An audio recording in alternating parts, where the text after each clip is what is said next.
আমার কলকাতা নিউজ, কথা হবে সামনাসামনি।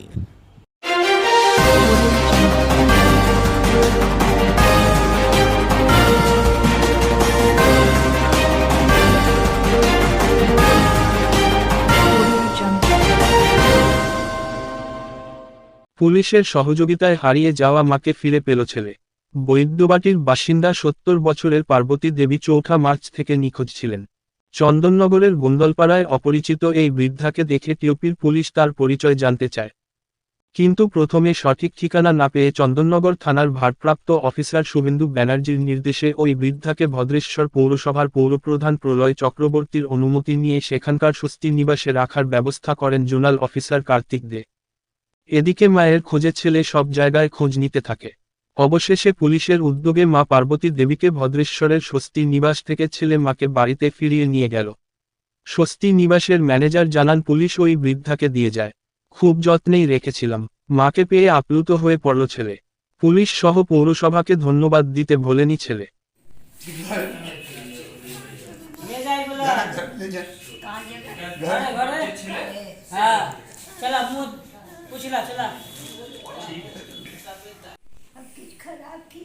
ना कुछ नहीं, ठीक है, ठीक।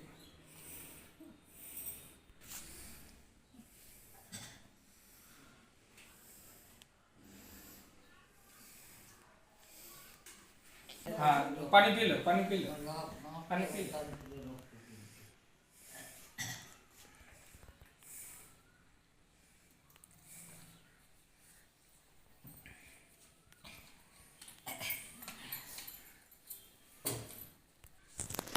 आपका नाम? पार्वती देवी। घर कहाँ है? कहा बाबू? आपका घर আমার মা বৈদ্যবাটি আমরা থাকি স্যার।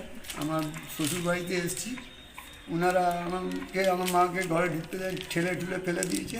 কোথায়? এই ওখানটাই আমার শ্বশুর বাড়ি, ওখানে কোথায়? শ্বশুর বাড়ি তাঁতিপাড়া। আচ্ছা, হ্যাঁ, ওরা ঠেলে আমার বড় শালা ঠেলে ঠুলে ফেলে দিয়েছে। আমি মাকে নিয়ে বেরিয়ে গেছি ওদিকে, যে মায়ের জল চেষ্টা পেয়েছে, আমি জল আনতে গেছি, তার মধ্যেই মা এদিক ওদিক হয়ে গেছে। এবার 4 দিন দিয়ে খুঁজেছি, আমি পাইনি। তারপরে ওদিকে এই ছেলে একজনকে দেখালো, ওনার দিয়ে খবর ফোনে পেয়ে তারপরে চন্দননগর থানা আমাকে পাঠালো। এখানটায় এসে কার্তিকবাবু আর চন্দননগর থানা আমাকে অনেক হেল্প করেছে। মাকে পেয়ে কেমন লাগছে? মা ভালো লাগছে আমাকে। কাকে ধন্যবাদ দেবে? আমি তার আগে কার্তিকবাবু যে আমাকে খুঁজে দিয়েছে।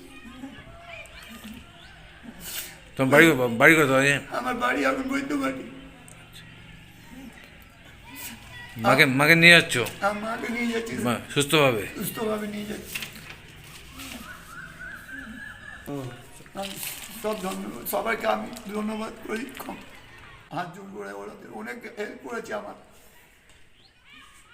এটা 5 তারিখ 5/3/2024, এটা চন্দননগর থানা থেকে এরকম দুপুরবেলায় আমার কাছে এসেছিল যে এরকম এখানে দিয়ে গেছে। এনার নাম হচ্ছে পার্বতী দেবী। এনার বয়স ডকুমেন্টসে আমাকে যেটা দিয়ে গেছে তাতে 70 বছর লেখা আছে। এনার একটু মেন্টালি প্রবলেম আছে। তো আমি এখানে রিসিভ করে রেখেছি, উনি মোটামুটি খাওয়া দাওয়া করছে, সবই করেছে। তো গতকাল পুলিশের মাধ্যমে ওনার ছেলে, ওনার বৌমা, একটা বাচ্চা ছেলে এসছিল। এসে আমাকে বলছে যে এখানে আমার মা ভর্তি আছে। আমি বলছি আপনার আছে? আমি তখন দেখিয়েছি, তখন বলছে হ্যাঁ এটা আমার মা, আমি নিয়ে যেতে চাই। বলছি আমার ফর্মালিটিতে এরকমভাবে আমি ছাড়তে পারি না, আপনি এটা চন্দননগর থানায় আপনি দেখা করবেন, তাদের কাছে ডকুমেন্টস তারা দেবে, তারা পারমিশন দিলে আমার কাছে আসবেন, আপনি রিসিভ করে তাকে নিয়ে যাবেন। আপনার মা ভালো আছে, আপনার কোনো চিন্তার কারণ নেই। তার সঙ্গে আমি দেখা করিয়েছি, সেও খুশি, হ্যাপি। আমার কলকাতা নিউজ, কথা হবে সামনাসামনি।